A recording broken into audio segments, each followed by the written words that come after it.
Caitlin Clark to the New York Liberty? Confirmed?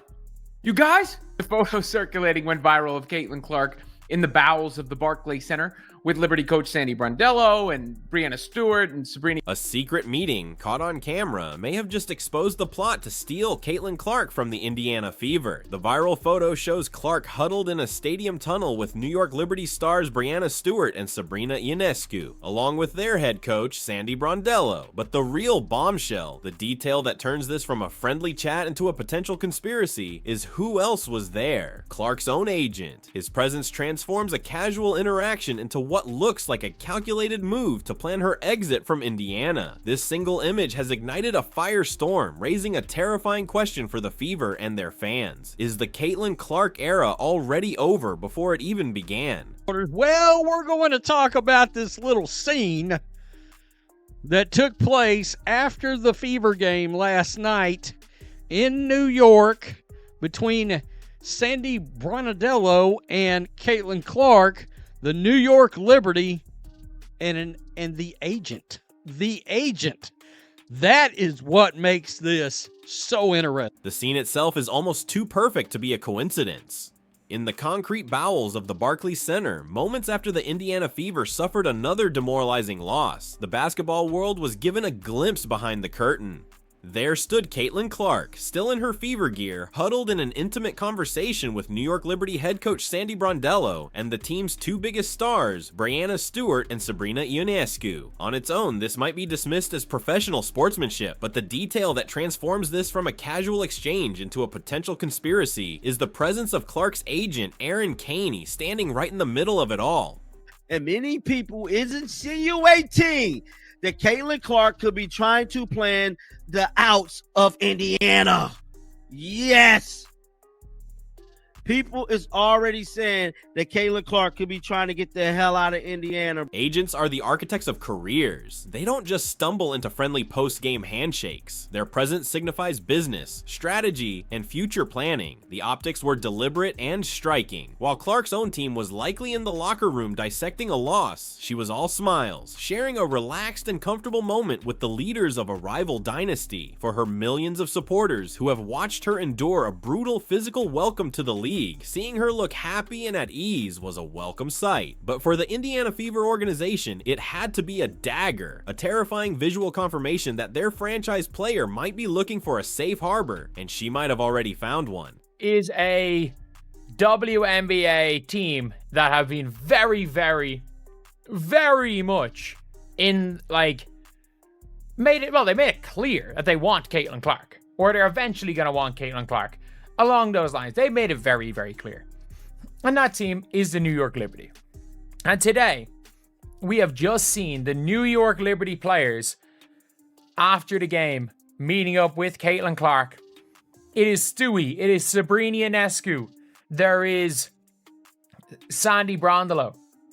And by the way, Stewie is not leaving New York the rest of her career. That is one thing that I will be 199. To understand why a superstar would even consider looking for an exit so early in her career, you have to examine the crumbling foundation in Indiana. The Fever launched into the season with a bold and ambitious marketing campaign. Now you know. It was a promise of a new era, a declaration that they were ready to dominate with their generational talent. But that promise has since curdled into a bitter irony. Instead of dominance, the season has been defined by frustrating inconsistency. The team hovers around a mediocre record, a far cry from the championship contention they sold to their newfound fan base. New York Liberty sent the blitz. Sandy, Sap, and Stewie are all talking to Caitlin Clark in the tunnel. So my guess is this right here happened at the conclusion of the game. This, my friends, is currently going viral all over social media right now. That is Caitlin Clark immediately after the game. Now, what's crazy is that her team lost the damn game, but Caitlin is all smiles. She's all smiles. Clark herself has been battered, missing significant time with nagging injuries that many believe are a direct result of the league's failure to protect its brightest star from overly aggressive play. Even when she is on the court, the team often looks disjointed and out of sync. One night they might pull off an impressive victory, looking like the team everyone hoped for, only to follow it up with a baffling blowout loss to an inferior opponent. This isn't the well-oiled machine that was promised. It's a team stuck in neutral, struggling to build a cohesive identity around its centerpiece. The problems go beyond just the on-court product. The organization's handling of the Clark effect has felt clumsy and reactive, from failing to build a proper roster around her strengths to alienating its own fans with a tone-deaf investigation into fan behavior. The cracks are showing, and they run deep. This is how it starts in sports. This is how it starts in the NFL. This is how it starts in the NBA. When you start seeing the wheels in motion, there's signs. There's signs before eventually a player gets traded. A player eventually marks their next destination. The Indiana Fever, you're on notice. You're on notice. You better recognize what you've got going on, the asset in front of you, and you do whatever you have to do to correct what is happening. At the very heart of Indiana's dysfunction is a fundamental and alarming conflict in coaching philosophy. Head coach Stephanie White appears stubbornly committed to forcing Caitlin Clark into her pre-existing system, rather than having the foresight to build a new system around a talent the league has never seen before. It is the classic strategic blunder of trying to jam a square peg into a round hole. In press conferences, White often speaks of managing Clark's minutes and helping her navigate the pressures of stardom. This language is incredibly revealing. It suggests she views Clark not as a generational weapon to be unleashed, but as a complex problem to be contained. Guys, today, imagine getting on national TV, being paid by ESPN, paid by CBS, and have the nerve to look at the viewing public, lie to them, and say the Indiana Fever are more dangerous without Caitlin Clark. I'm curious, are those same people going to be on TV this evening, tomorrow morning? Are they going to look in the camera and double down on the Indiana Fever are more dangerous without Caitlin? This approach isn't just misguided, it's borderline coaching malpractice.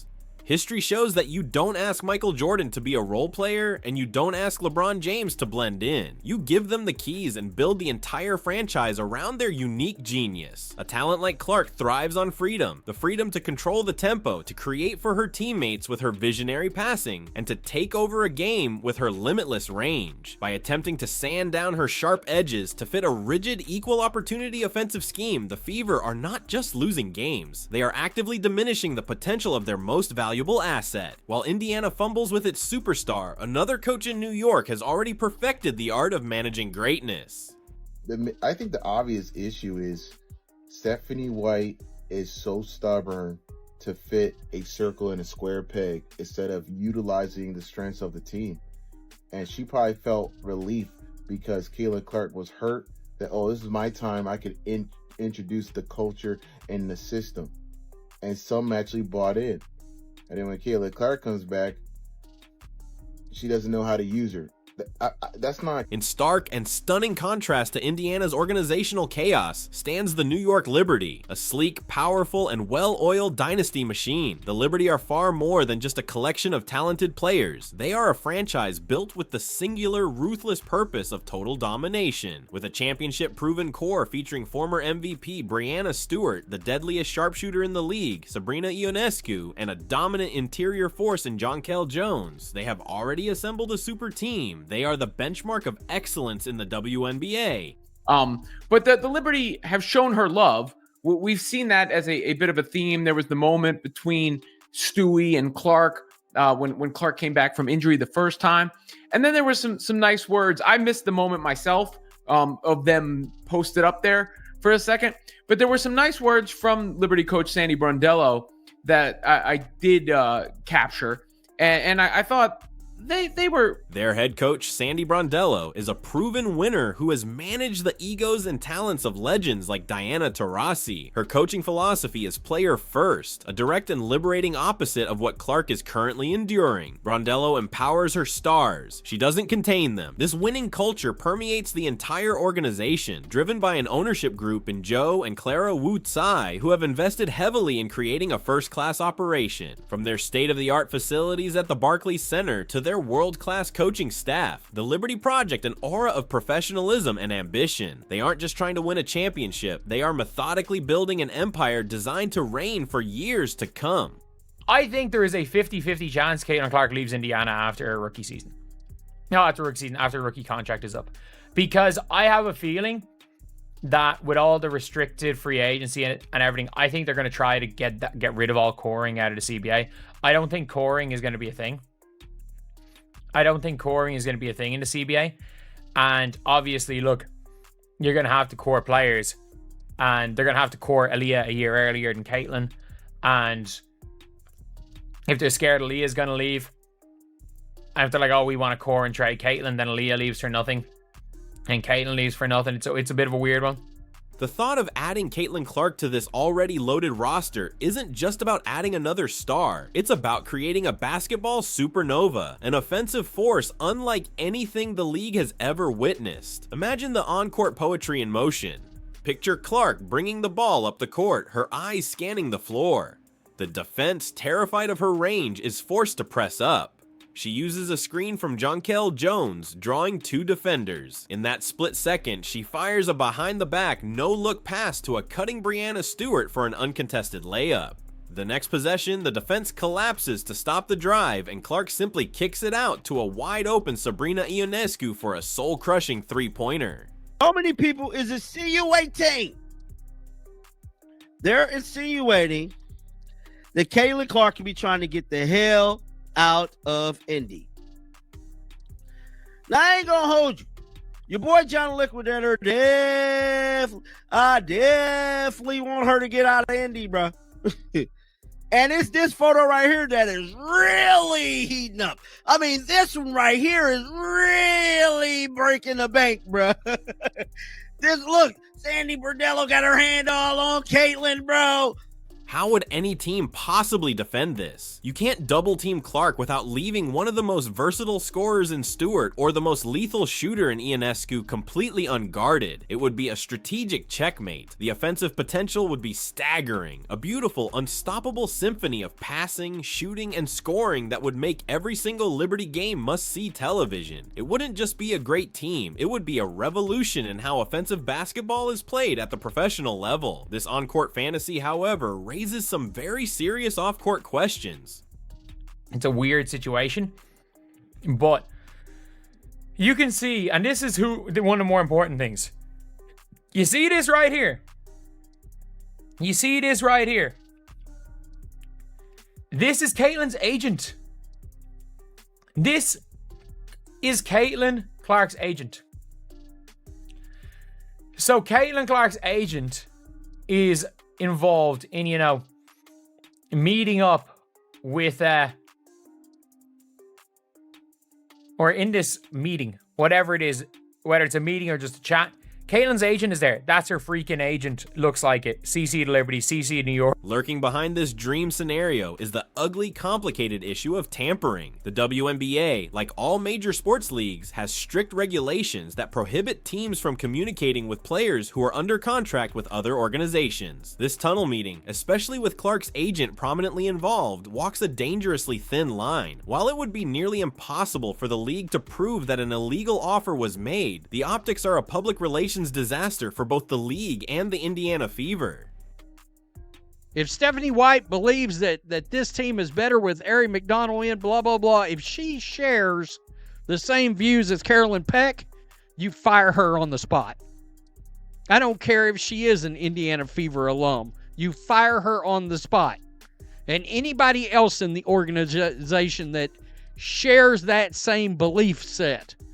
I mean, these Stephanie White truthers, no surprise, she checks boxes, and they're the old WNBA fandom that thinks Stephanie White's getting a raw deal right now. It's so obvious she don't know what she's doing. She don't know what she's doing with this kind of The presence of an agent in such a setting sends an unmistakable signal. It suggests that the conversation went beyond simple pleasantries and ventured into the territory of professional interest. Even if no rules were technically broken, a powerful message was sent across the league. Caitlin Clark is listening. It announces to the world that she may be unhappy with her current situation and is open to exploring better opportunities. This single interaction has now put immense pressure on the Fever front office. They are officially on the clock. They must either fix the deep-seated issues within their organization or risk becoming the franchise that fumbled the most promising superstar in a generation. I think this is really bad what's going on with Caitlin Clark. I'm really concerned as a fan, as a basketball fan. I'm really concerned. I hope it's not serious. I hope it was just a little strain and she just needs rest. I just hope it's minor. We don't know what's going on, but man, imagine if Caitlin Clark misses the whole entire All-Star game. Wow. That could be a possibility. If that happens, this is nothing but Kathy Engelbert's fault. You got these garbage refs that don't protect the players. You allow players do what they want to do. You don't. This potential move is about far more than just basketball. It's about building a global brand, and there is no bigger stage in the world than New York City. While Indianapolis is a passionate basketball town, it is a small market. The New York Liberty play in the nation's media capital, offering Clark direct access to a universe of opportunities that simply don't exist in Indiana. We're talking about daily national media coverage, primetime talk show appearances, and a front row seat at the intersection of sports, fashion, and entertainment. For a player with Clark's unprecedented marketability, a move to New York would be a financial game changer. Her existing endorsements with brands like Nike, Gatorade, and State Farm would be amplified exponentially, and new multi-million-dollar deals with luxury and global brands would become available. The Liberty's ownership group understands this perfectly, as the owners of the Brooklyn Nets, Joe and Clara Woodside, are experts in marketing superstars in a big city. They have the capital, the connections, and the vision to elevate Clark from a basketball star into a global icon. For Clark, this move wouldn't just be about winning championships. It would be about securing a legacy and a level of influence that could transcend the sport itself.